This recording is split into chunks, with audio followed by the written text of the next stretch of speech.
Terima kasih untuk tim Present Worship yang sudah melayani sore hari ini. Tuhan memberkati semuanya. Saudaraku, hari ini kita akan melanjutkan firman Tuhan. Kita masuk pada bagian yang ketiga dari seri firman The Covenant of Fruitfulness. Perjanjian berbuah lebat. Dan pada bagian yang ketiga ini, saudaraku, saya akan berbicara tentang apa yang saya sebut when less is more. Kalau minggu lalu kita berbicara tentang akar, Ibu. Minggu ini kita akan berbicara tentang when less is more.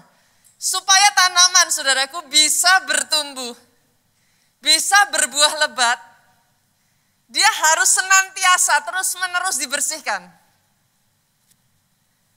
Pada saat tanaman itu dibersihkan, setiap penghalang, setiap pengganggu itu disingkirkan, saudaraku, pasti ada yang berkurang. Betul ya Pak ya? Itulah yang saya sebut sebagai less. Tapi Pak, sebagai hasilnya, sebagai akibatnya, tanaman itu akan berbuah lebih lebat. That's what I call more. Inilah yang saya maksudkan, saudaraku, ketika saya mengatakan when less is more. Saya ajak kita buka terlebih dulu di dalam Markus pasalnya yang keempat. Saudara yang cukup jeli. Minggu lalu kita juga membaca di dalam pasal yang sama. Ada yang masih ingat? Tapi minggu lalu kita berbicara, kita membaca dari ayatnya yang ke-5 sampai ke-6. Benih yang jatuh di mana, saudaraku, ada yang masih ingat? Tanah yang berbatu-batu. Jangan salah loh, saudaraku. Ternyata ketika benih itu jatuh di tanah yang berbatu-batu, tanahnya tipis, Pak. Dia nggak bisa kuat berakar, tetap bisa tumbuh loh. Jangan salah, saudara. Jadi ternyata ketika benih itu jatuh, bahkan di tanah yang tipis, untuk bertumbuhnya susah, saudaraku, tetap dia bisa bertumbuh, bahkan Alkitab mengatakan segera dia bertumbuh. Tapi wait, tunggu. Sampai matahari menyinari, secepat tumbuhnya, secepat itu layunya. Buat saudara di tempat ini, ketika saudara melihat kirimu, kananmu, orang di sekelilingmu, dan saudara mulai berkata seperti ini, Pastor, kok si A lebih bagus ya? Kok si B rasanya sudah jauh lebih maju ya? Kok orang di sekelilingku sudah ini, sudah itu ya? Wait, saudara. Kadang bahkan kalau kita nggak hati-hati,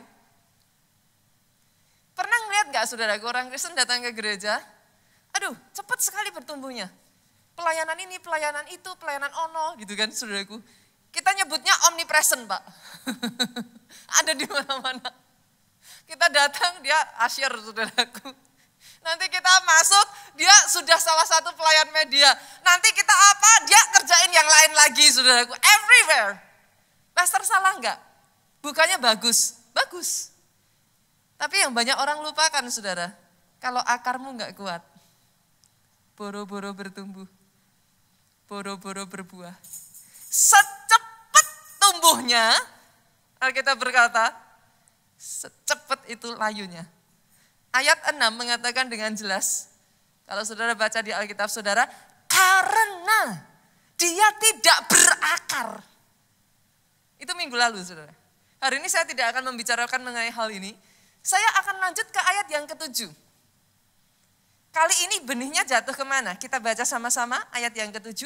Nanti kita lompat ke ayat yang ke-18 dan 19. Sebagian lagi jatuh di tengah semak duri. Lalu makin besarlah benih itu. Benar enggak saudara? Gimana? Enggak betul? Lalu makin besar apa? Makin besarlah semak duri itu, menghimpitnya sampai mati, sehingga ia tidak berbuah. Yang kedua saudaraku, dia jatuh di semak duri. Tanaman liar ini, semak duri ini, dia menghimpit benih ini, sehingga boro-boro mau bertumbuh, Bu. Dia mati terhimpit. Perhatikan ke depan, saudaraku. Bolehkah kita memakai logika? Berarti kalau kita kepingin tanaman ini tumbuh, Pak, sesederhana ya sudah, semak durinya disingkirin. Sepakat ya, saudaraku. Dalam hidup kita sama. Kalau saudara kepingin hidupmu bertumbuh, hari ini periksa, Pak, ada enggak penghalang? Ada enggak semak duri? Ada enggak yang mengganggu? Kalau ada, sederhana, singkirkan. Yang mengerti amennya yang paling keras. Pastor, apa yang dimaksud pastor? Dalam kehidupan keuangan saudara aja. Kalau saudara ingin keuanganmu bertumbuh, berbuah lebat, maka langkah yang pertama tidak bisa tidak, saudara. Periksa, Pak. Apa sih yang jadi penghalang? Apa yang jadi pengganggu? Berarti saya harus gimana, pastor? Sederhananya, saudaraku, sederhananya sekali. Langkah yang paling awal, saudara harus tahu berapa penghasilanmu, berapa pengeluaranmu. Pastor, kayaknya kalau sesederhana itu saya juga tahu loh. Jangan salah, saudara. Ada banyak orang, kalau saya tanya, berapa pengeluarannya 1 bulan? Di sini aja, nggak usah lihat kiri kanan, saudara. Tahu berapa banyak dari saudara? Nggak usah angkat tangan. Berapa banyak dari saudara tahu pengeluaran 1 bulanmu? Saya melihat wajah-wajah yang tiba-tiba gini.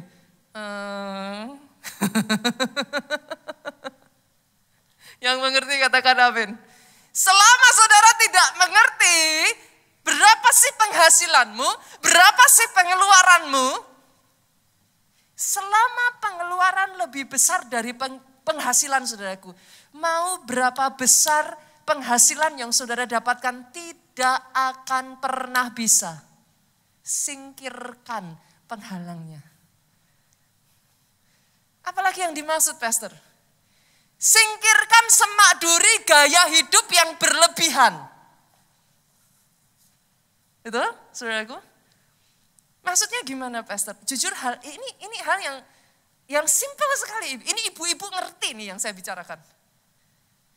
Berapa banyak dari saudara ketika saudara belanja, saudara bawa list. Saya aja kalau belanja bawa list ya, saudara. Jujur loh, ini ibu-ibu, kalau bapak-bapak mungkin sebagian ya ada bapak-bapak yang belanja juga gitu. Tapi ibu-ibu tahu yang saya maksudkan, berapa banyak dari kita masuk ke toko, Bu, kita nggak pakai list, godaannya banyak, Pak. Baru masuk, lihat kanan ambil, plung. Lihat kiri ambil, plung. Nanti jalan, saudaraku, berapa banyak yang kayak saya. Kalau masuk toko, saudara, daripada kita susah-susah, saudara, kita itu muterin. 1, 2, 3, 4, 5. Lah, sambil muter, saudaraku, 1, 2, 3, 4, 5. Kiri kanan ambil, saudara. Hal sesederhana itu, saudaraku. Kalau saudara nggak singkirkan, Alkitab mengatakan, makin besarlah semak itu. Menghimpitnya sampai mati. Boro-boro bertumbuh, Bu. Dia nggak bisa.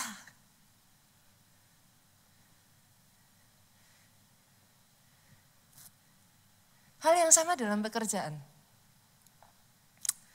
Saya kalau sudah hari itu menetapkan diri saya mau mengerjakan sesuatu ya, saudara. Saudara tahu apa penghalang terbesar? Coba cek, tiap orang beda. Buat saya, ini penghalang terbesar saya, saudaraku. Ini. Berapa banyak yang ngalami kayak saya? Buka ini, baca WA, tiba-tiba sudah menumpuk. 1, 2, 3, 4, 5, 6, 7, 8, 9, 10. Kerjain. Tiba-tiba hari sudah siang sore, kita masih sibuk dengan ini. Enggak kerja-kerja, saudara. Yang mengerti katakan amin. Bahkan sesederhana di dalam pekerjaan. Kalau saudara mau berbuah, singkirkan saudara. Di ayat yang ke-18 dan 19, Tuhan Yesus mengingatkan kepada kita, apa sih semak duri yang dimaksudkan? Kita baca ya, lanjutkan ya. Dan yang lain ialah yang ditaburkan di tengah semak duri, itulah yang mendengar firman itu. Kalau saya tanya saudaraku, mendengar firman, berarti dia ke gereja enggak saudara? Ke gereja loh.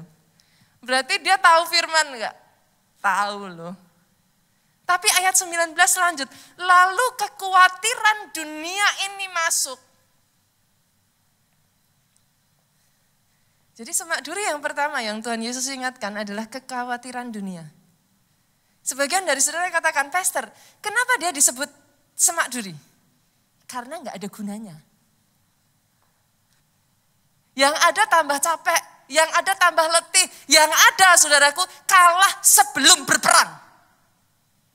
Hari ini saya berdoa setiap kekhawatiran, setiap ketakutan saat ini di dalam nama Yesus dihancurkan, dipatahkan.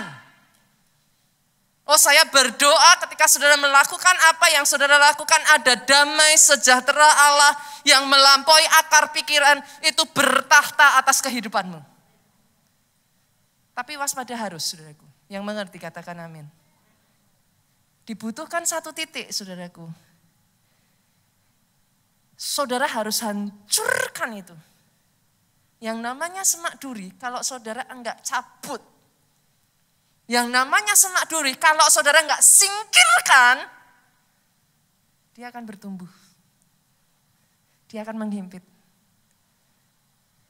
Lama-lama ya saudaraku, kreativitasmu terhimpit. Lama-lama ya, kita enggak bisa melakukan apa-apa. Lama-lama saudaraku, kita seperti shrinking. Doa saya hari ini, ada kesegaran baru yang dari Tuhan. Ada kekuatan baru yang dari Tuhan. Kesegaran dan kekuatan yang dari Tuhan itu membuat kreativitas muncul. Saat kreativitas muncul, saudaraku, engkau bertumbuh, engkau berbuah, buahmu lebih lebat. Oh, saya enggak mendengar amin yang paling keras dari tempat ini. Kalau mau tepuk tangan yang paling meriah buat Yesus Tuhan. Lebih dahsyat lagi buat Yesus Tuhan kita. Yang kedua saudaraku, di ayatnya yang ke-19, Yesus ini mengatakan dengan jelas saudara.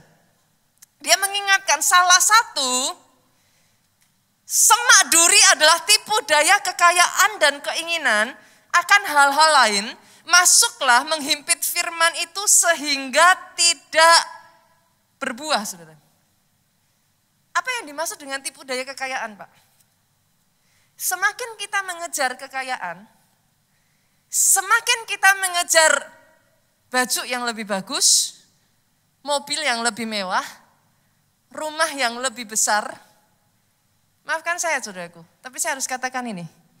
Semakin saudara kejar, bukan semakin saudara dapatkan. Semakin kalau enggak hati-hati, akhirnya saudaraku, kita justru terjebak hutang kartu kredit. Saudara mengerti yang saya maksudkan? Kenapa Pastor? Itu sebabnya dia disebut sebagai tipu daya kekayaan. Masalahnya di mana Pastor? Salahnya di mana? Apakah saya enggak boleh mengejar ke sana? No saudaraku. Yang jadi masalah adalah salah fokusnya. Instead of ngejar kekayaannya Pak, kejar dan tingkatkan kapasitasmu. Yang mengerti aminnya yang keras. Instead of mengejar mobil yang lebih bagus, mobil yang lebih mewah, tingkatkan skillmu. Tingkatkan produktivitasmu. Nanti dengan sendirinya ya saudaraku, yang namanya mobil mewah, yang namanya semua yang lebih bagus, it is in your capability, saudara. Itu ada pada kekuatanmu. Tapi kalau saudara kejar apa yang bukan di kekuatan saudara, itulah yang disebut tipu daya kekayaan. Pada akhirnya kita terjebak, saudara, boro-boro mau bertumbuh, boro-boro mau berbuah, yang ada justru hancur. Hari ini saudaraku, take a step back. Saudara. Take a step back. Ambil satu langkah mundur. Maksudnya gimana, Pastor? Cek. Apa sih penghalang dalam hidupmu? Apa? Apa penghalang dalam keuanganmu?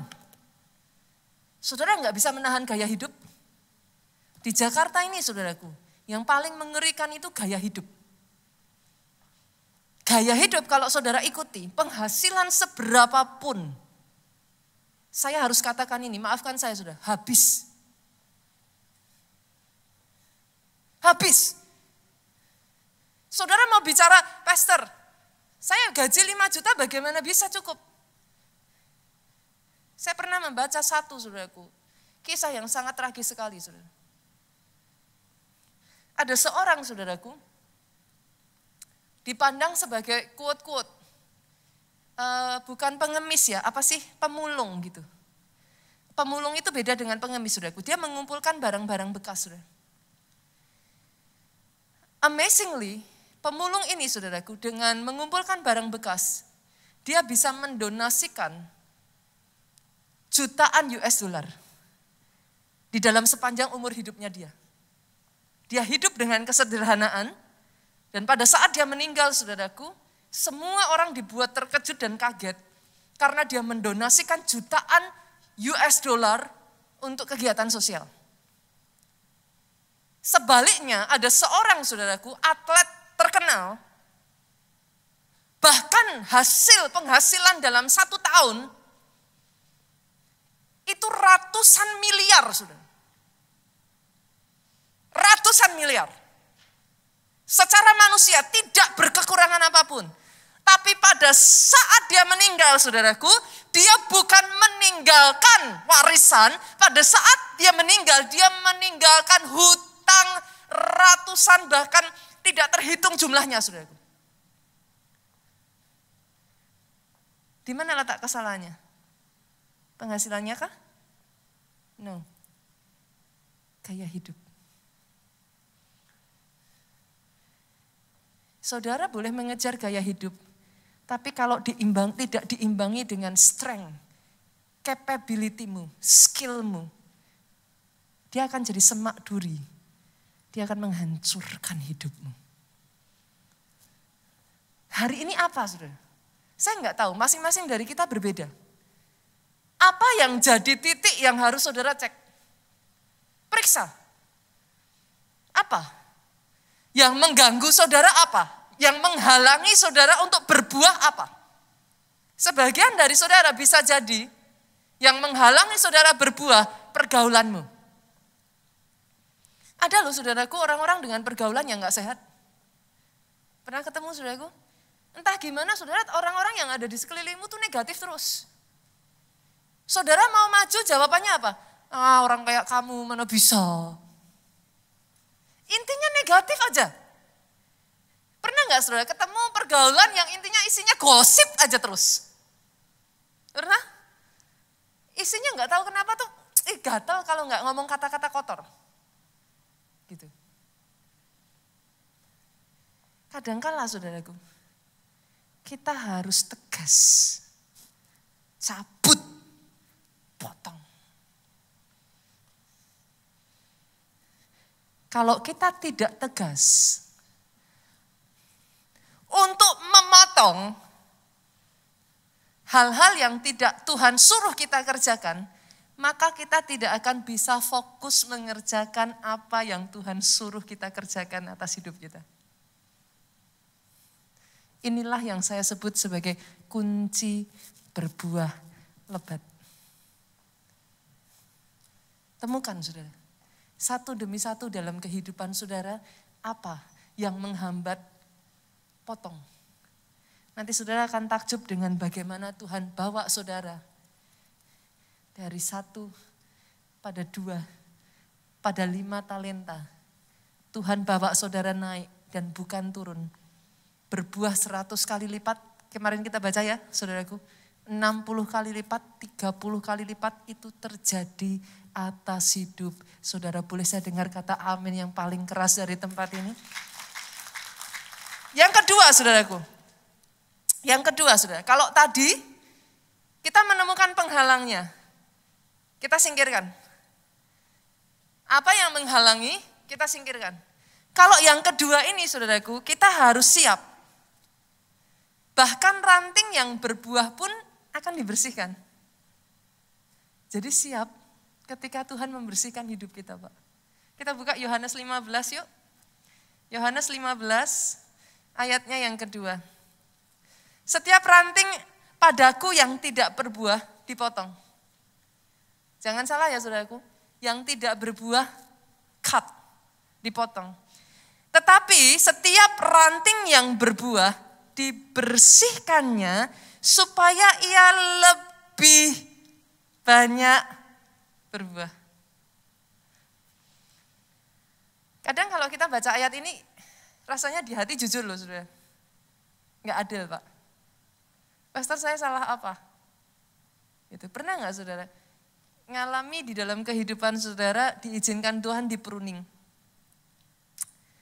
Pastor, gimana cara kita bisa ngerti kita di pruning atau itu salah kita? Bedakan ya saudara, harus dibedakan. Masalah bisa muncul yang pertama salah kita sendiri.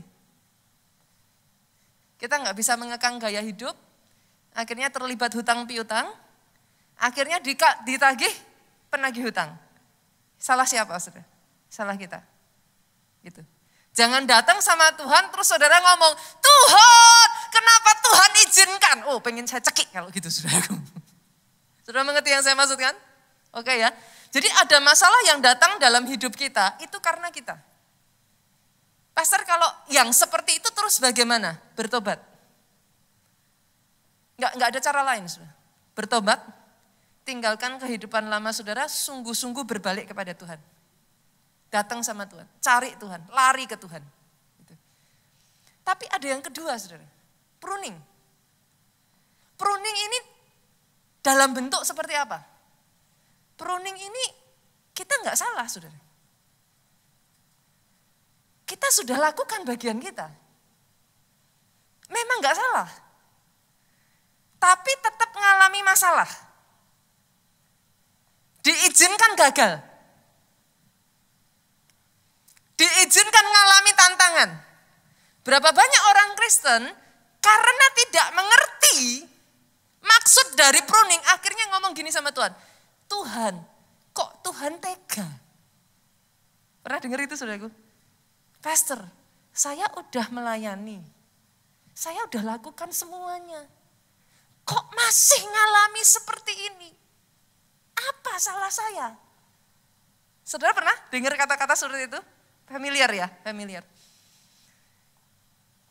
Dalam proses pruning ini saudaraku, izinkan saya mengingatkan saudara ini. Pada saat saudara di pruning, bukan Tuhan jahat. Bukan untuk menghancurkan engkau. Bukan untuk nyakitin. Tuhan pruning engkau supaya buahmu lebih lebat lagi.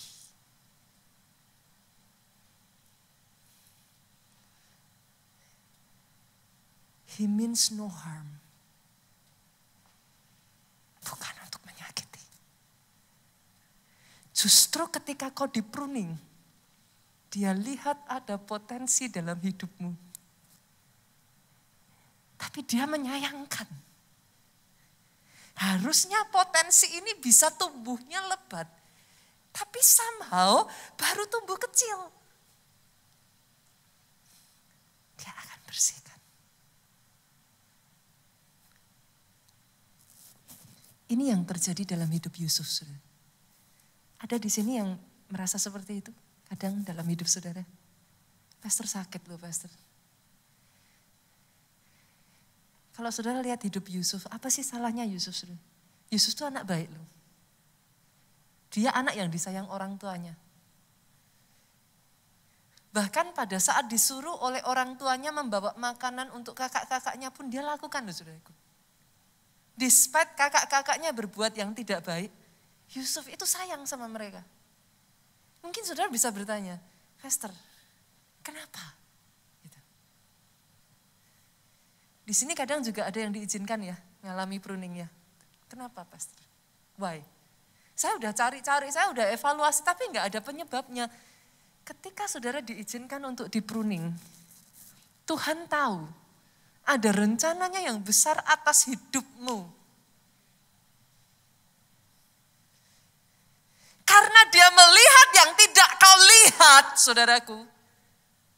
Dia tahu ada rencana yang besar dalam hidupmu, tapi masih ada begitu banyak hal yang menghambat. Dia bersihkan satu demi satu. Kadangkala sakit, Pak. Tapi Tuhan bersihkan kemanjaan Yusuf. Tuhan bersihkan kenaifan Yusuf. Yusuf yang tadinya anak muda yang masih mentah, saudara. Tuhan tahu, untuk dia bisa memakai Yusuf menjadi penguasa besar, dia harus tempa Yusuf. Apabila dia tidak lakukan itu, saudaraku, he is not ready for the big plan. Doa saya, pada saat saudara mengalami masa pruning, saudara tidak kecewa, engkau tidak lari, engkau tidak marah. Doa saya pada saat engkau mengalami masa pruning ini, engkau bisa berkata seperti Ayub, terpujilah nama Tuhan. Because you are chosen. He means no harm. Itu yang terjadi dalam kehidupan saya dan Pastor Joe. Saya itu menikah muda. Dengan Pastor Joe itu saya menikah sangat muda menurut saya ya. Saya menikah tuh sekitar di usia 21, 22 tahun. Sangat muda sekali, saudara. Karena pada saat itu, saudaraku, Pastor Joe diutus untuk menggembalakan jemaat di Jogja. Bisa dikatakan pada saat itu mungkin termasuk salah satu gembala sidang termuda, saudara. Karena kami sering bolak-balik, saudaraku, Solo, Jogja. Pastor Obaja menyampaikan kepada orang tua saya, kalau memang sudah tahu tujuan hidupnya kemana, ya sudah, mantap melangkah pada pernikahan. Jadi, saya menikah, saudaraku, langsung setelah itu saya jadi bersama dengan Pastor Joe mengembalakan jemaat di Jogja. We are very young, saudara. Orang bilang itu, apa?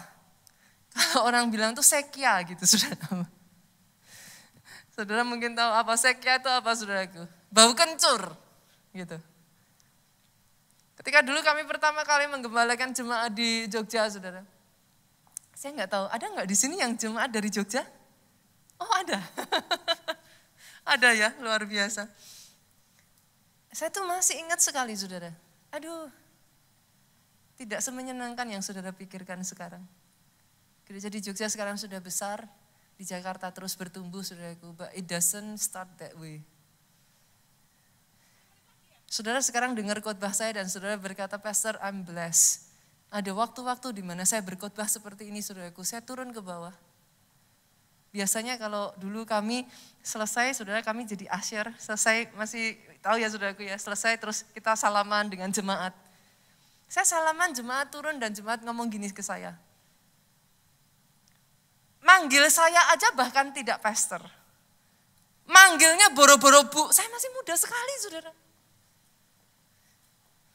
Manggil langsung nama, Nita. Besok minggu depan khotbah lebih bagus lagi ya. Saya ngalami masa-masa itu, saudara. Masa-masa yang nggak menyenangkan buat saya.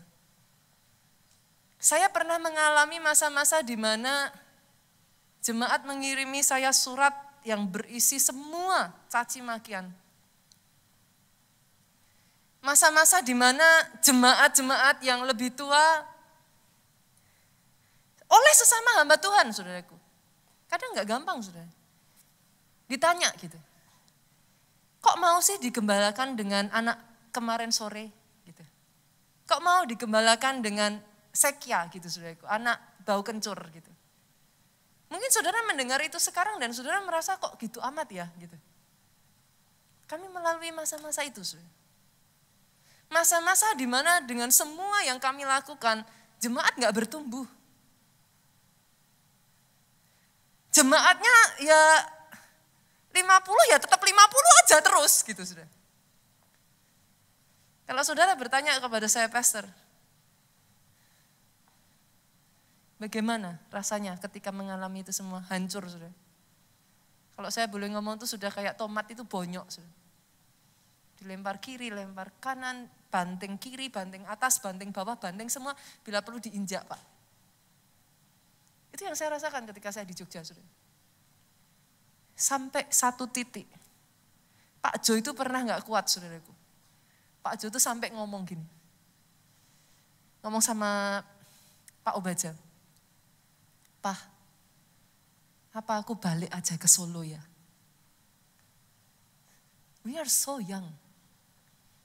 Kami masih sangat muda sekali, kami tidak berpengalaman. Ada waktu-waktu ya saudaraku, kami diizinkan tuh ngalami saudara. Saya pernah mengalami waktu bersama Pak Joti ya. Literally, kami gak punya uang untuk membayar biaya listrik kami. Saudara lihat saya sekarang dan saudara berkata, masa sih pastor gitu, gak mungkin. Masa Pak Obaja gak ini gitu. Kami gak pernah ngomong sama orang tua saudara. Kami ngelalui itu berdua, kami gak pernah ngomong sama orang tua. Ada waktu-waktu di mana kami bahkan gak bisa makan. Puasa bukan karena mau puasa Pak. Literally memang harus puasa saudaraku. Tapi saya bersyukur saudara, di waktu-waktu itulah. Saya tekuk lutut saya nangis di hadapan Tuhan. Tanpa saya sadari Pak. Dia izinkan semuanya itu. Dia bersihkan semua motivasi-motivasi yang tidak benar dalam hidup kami.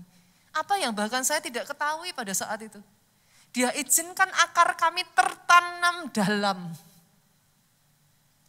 Untuk sesuatu yang kami tidak ketahui saat itu. We don't even understand. Tapi inilah yang saya hari-hari ini pelajari saudaraku. Belajar di masa-masa itu bertahan. Ini waktu-waktu yang gak gampang, bertahan. Saya terakhir belajar saudaraku, kata bertahan ini berasal dari bahasa aslinya itu hupomone saudara. Oh itu kata yang sangat cantik sekali saudara. Itu kata yang sangat masuk sekali. Salah satu kata arti kata hupomone saudaraku, stay where you are. Tetap tinggal di tempat. Stay where you are. Even though you don't understand, even though it's so hard, even though it hurts. Stay where you are. Let God. Izinkan Tuhan proses hidupmu. Let Him do it, don't run. Jangan lari. Jangan kecewa. Jangan marah. Sampai masanya selesai saudaraku.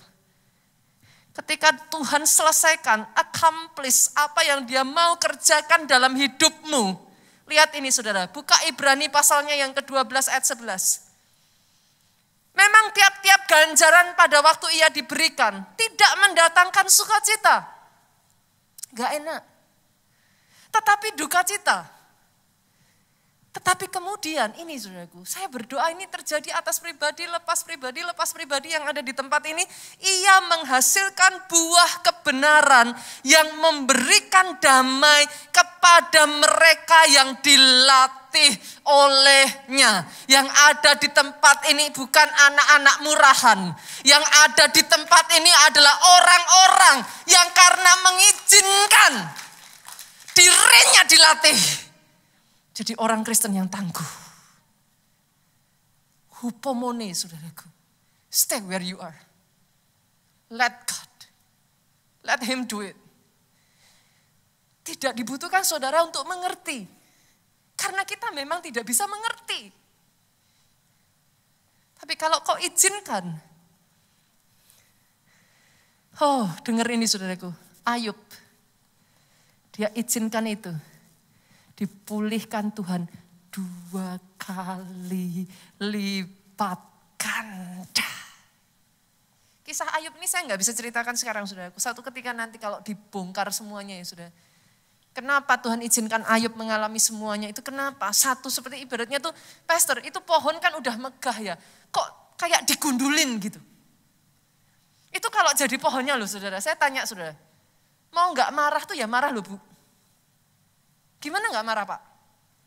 Marah loh.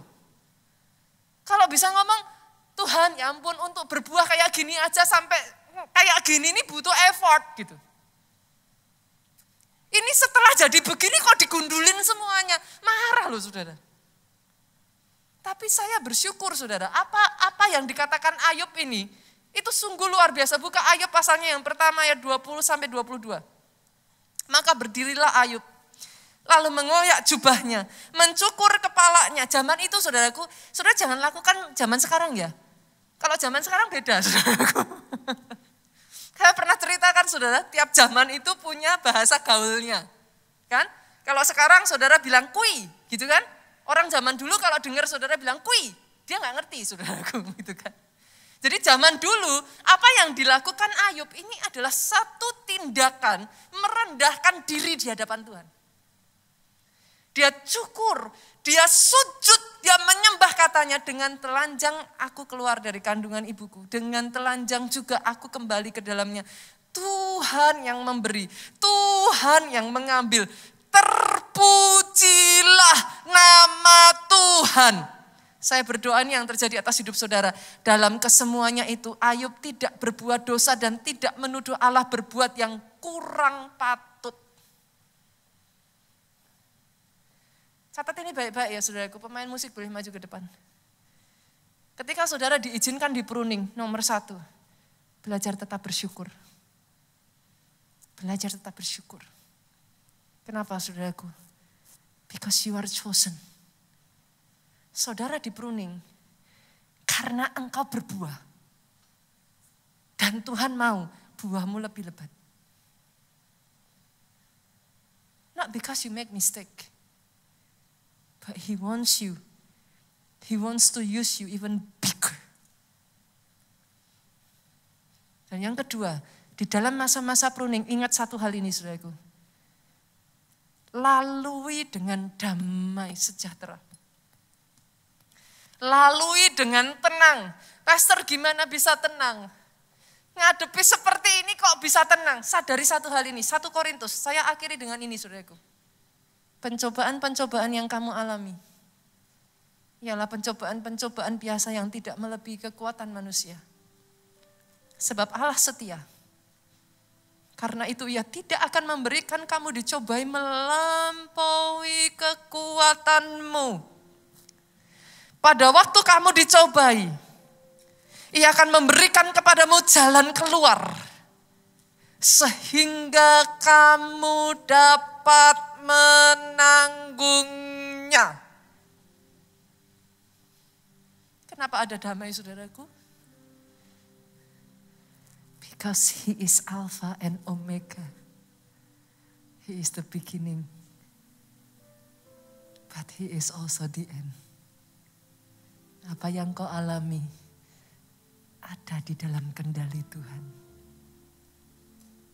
Sepakat saudara? Boleh bangkit berdiri?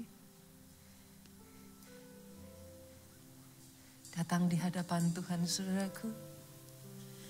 Mengirimmu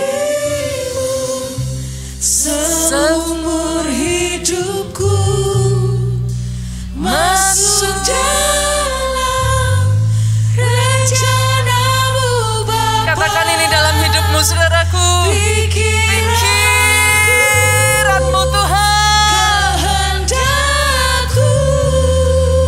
Serahkan ini ke dalam tangan-Mu. Serahkan padamu harapanku.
ini saudara kita masih diizinkan untuk punya nafas ini saudara. Kalau hari ini kita masih diizinkan bahkan untuk masih beribadah. Ikat perjanjian dengan Dia saudaraku. Jangan sia-siakan hidupmu. Saya berkali-kali katakan ini, berapa banyak orang-orang yang kita kasih yang sudah mendahului kita. Berapa banyak orang-orang yang kita kenal yang sudah mendahului kita di masa-masa ini. Tapi kalau kau masih diberi kesempatan untuk hidup, itu berarti hidup bekerja menghasilkan buah. Amin. That's why saudaraku, ini disebut sebagai covenant of fruitfulness. Ikat perjanjianmu dengan Tuhanmu. Amin. Engkau gak mau sia-siakan hidupmu. Engkau mau hidup harus berbuah. Ya Yesus. Hari ini saudara, ambil waktu. Sejenak selidiki saudara, apa sih yang masih selama ini menghalangi engkau? Apa saudara? Apa yang menjadi pengganggu untuk engkau bisa berbuah? Dalam keluargamu, dalam pekerjaanmu, di dalam keuanganmu, di dalam studimu, apapun satu demi satu bagian saudara. Apa yang harus dipangkas? Adakah pergaulan yang tidak benar? Adakah besar pasak daripada tiang? Adakah semak duri pikiran negatif yang terus saudaraku menghambat engkau? Adakah semak duri intimidasi masa lalu yang terus mengejar engkau? Apa saudara? Potong. Tegas potong. Supaya kau bisa mengerjakan, fokus mengerjakan apa yang Tuhan mau kau kerjakan. Tapi yang kedua, siap saudara. Kalau rantingmu berbuah, siap untuk dibersihkan. Siap di pruning, saudara. Masa-masa ini bukan masa yang mudah. Saya menyebutnya sebagai peculiar time. Odd. Masa yang unik, saudara. Masa yang aneh. Gitu. Tapi kalau di masa-masa ini, engkau dengar-dengaran suara Tuhan. Di masa ini, engkau sungguh-sungguh mencari kehendak yang dari Tuhan. Yeremia mengatakan, saudaraku, berserulah, maka aku akan membukakan kepadamu hal-hal yang tersembunyi, hal-hal yang tidak diketahui banyak orang. Justru di masa-masa ini tanpa kau sadari, tangannya terus mengerjakan dalam hidupmu. Tangannya belum berhenti atas hidupmu, saudaraku. Jangan lari, jangan marah, jangan kecewa. Tapi berapa banyak dari saudara yang melalui semuanya ini, saudaraku, kau mau bersama-sama katakan, mengiringmu seumur hidupku, masuk dalam rencana-Mu Bapa. Kami mau Tuhan. Pikiranku, Pikiran kehendak kami, aku, we lay down before you. ku serahkan padamu. Harapan kami Tuhan.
saudaraku, diberkatilah engkau oleh Tuhan. Amin. Amin.